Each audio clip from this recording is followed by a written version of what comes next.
Hey everyone. So one of the last places we visited while in Yuma was the Castle Dome and Mining Museum.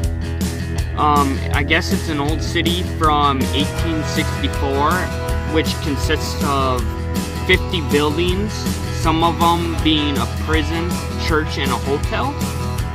These buildings, while some of them are original from 1864, have others that have been rebuilt and remade based off of like photos from back in the day.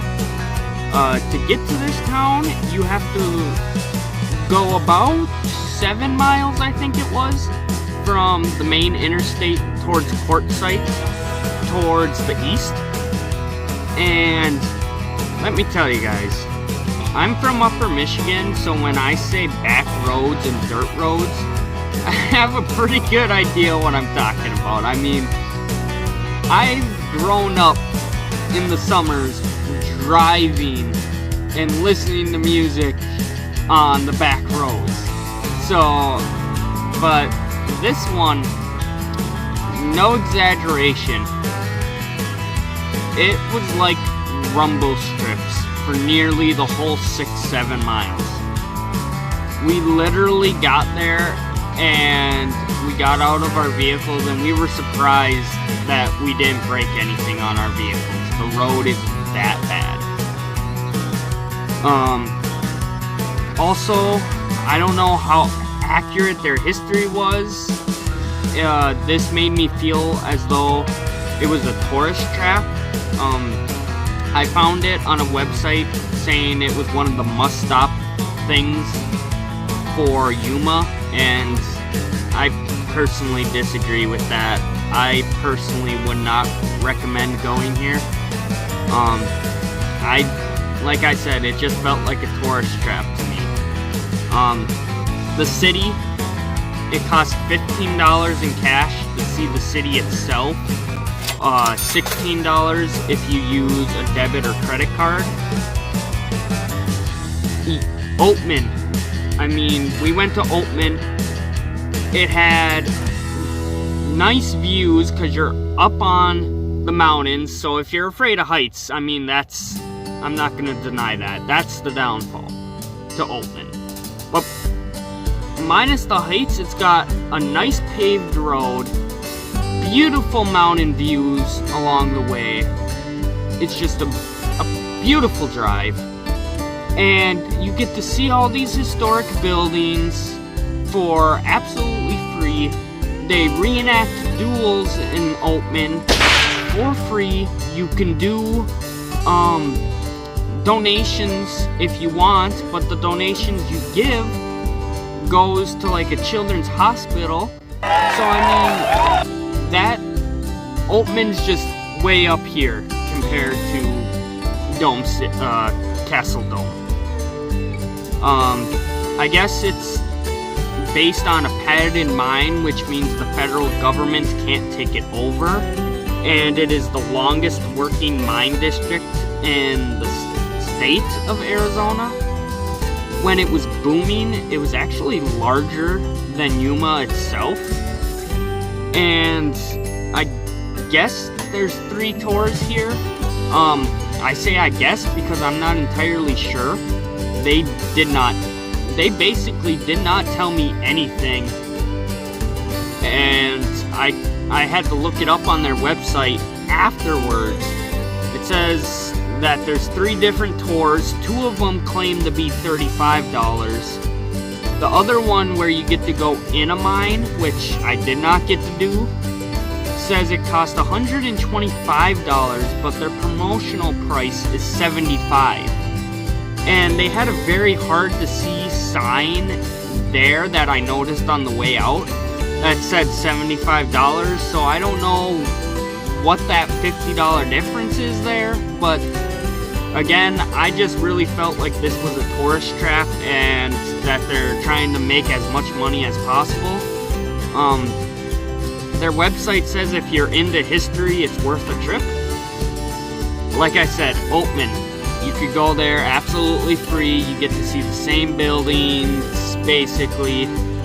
it's maybe 20, 30 years older. It's not that bad at all. Here though, they mined silver from 1864 to 1797. At that point, silver cost more to separate and mine than it was actually worth, because it plummeted in 1979. I want to say their smelter was in San Francisco, but I'm not entirely sure. When I got there, they welcomed me, but they weren't very excited at all. It was kind of like, yeah, how's it going? Yeah. And it was, like I said, it felt like a tourist trap to me. I was really looking forward to this spot, but at one point she's discussing this, and I'm pretty sure she said the smelter in San Francisco. And she's like, don't ask me why it was put there. I have no idea. And it was like, just for $15, $16, it wasn't worth it at all. Another thing, on their website, there was a shooting, I guess, in the city. Their website says that the shooting happened on January 4th. And then if you're in the city, in the museum, they have a printed piece of paper talking about the story. And that says it happened on January 1st of 1901. So they're contradicting themselves there, and I get it. It was a long time ago. It was hard to it's hard to pinpoint things. But your website says this, and then in person it says this. Just pick one, stick to one. The shooting though was a guy named Juan Legel. And he was arguing over a prostitute who was giving a man too much attention. The other man was never seen before in this city, and they wonder if he was a professional hitman that was come to kill him, because as soon as the shooting happened, he left. But Juan, I guess, sold booze and guns illegally to the Native Americans, possibly taking away from other business partners. And that's where they think the hitman came, because he was flirting with the prostitute. Juan got mad, challenged him to a duel. He had no chance. One quick draw and he was dead. Another thing I learned about there was that in 1878 they built the largest wagon in the world. They actually built 10 of them, each in 10 days, and it was to replace the 10 mule teams they had that carried the 5 tons each. These wagons, I want to say, carried 20 oars each, so there was a big difference there. The downfall to it, though, was that you needed 40 horses to make the wagon move when it was full. And when it was full, they would travel 20 miles to the Colorado River just to have them shipped. Besides that, the town itself is filled with artifacts. It has pictures from miner families. It has letters from the mines. It has, what else? It's got like the oldest pair of Levi's. I guess they found some Levi's that the miners wore. So they're estimated to be around 1880 to 1900. They had a map for you to mark where you were from. On that map, there was no one that pinpointed Upper Michigan. And I actually saw like our hometowns on there, so I pinned a map on there back home. One thing that stuck out to me that was really cool about the city was a veteran building. You walked into this building, and I wish I knew more history about this. But I walk in and I guess there are names of veterans just all over the roof, the floor, the walls, trim, outlets, every single square inch is filled with names and what service they were in and what years. But I don't know, like, were these people that lived in the town? Are these people that come to the town to visit and they get to write their name on the wall? I have no, again, it didn't seem very professionally put together when it comes to keeping the history alive. Basically, it was more of a, hey, this is what we found. We're gonna charge you so you could see it. A funny story though was a character named Bones. He used to go into town and used to act like he was rich and everything, so he'd get some gold diggers and marry them.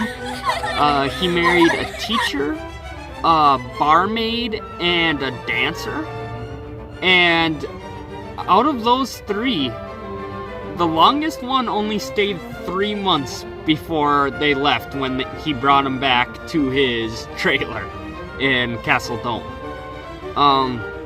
Another legend is the Swaru or Saguaro man, I guess. It was hard to look this up too. There wasn't a lot of information on it. That's why I don't even know if I'm pronouncing it correctly. A woman was out hiking one day and she heard someone digging. She said she found a very skinny and wooden creature using a thin piece of wood to dig.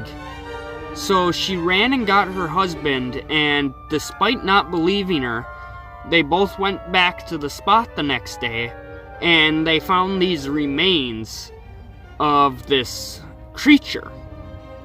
And since then, there's been 3 sightings saying that he's super fast-moving and really skinny, but again, not a lot of information in the city that I could find, and trying to research it online, there wasn't a lot of information either.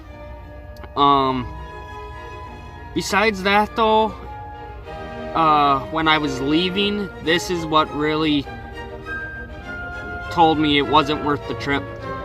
I had already heard bad things about the owners, that they're very aggressive, to say the least, on some of the reviews.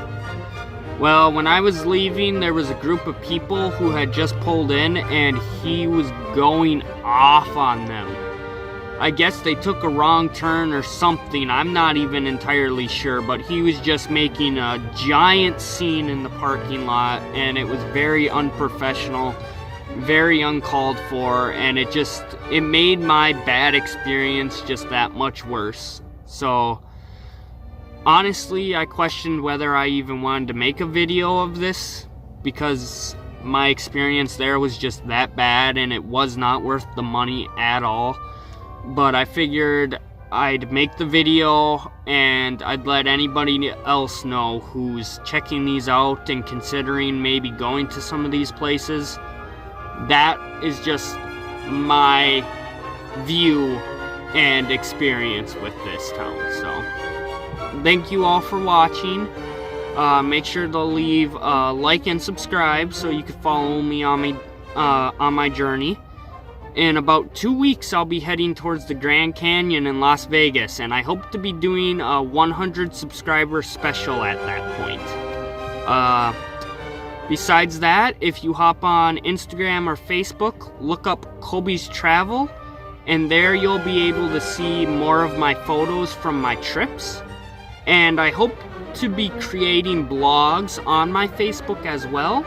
So anybody who wants to learn a little bit more about the towns in general and their history, you can go there and you could read up about it a little bit. Or at the very least, if I don't write about it, I'll make sure to post some links to some articles that you guys can read about it and learn more as well. So thank you all, and see you in the next video.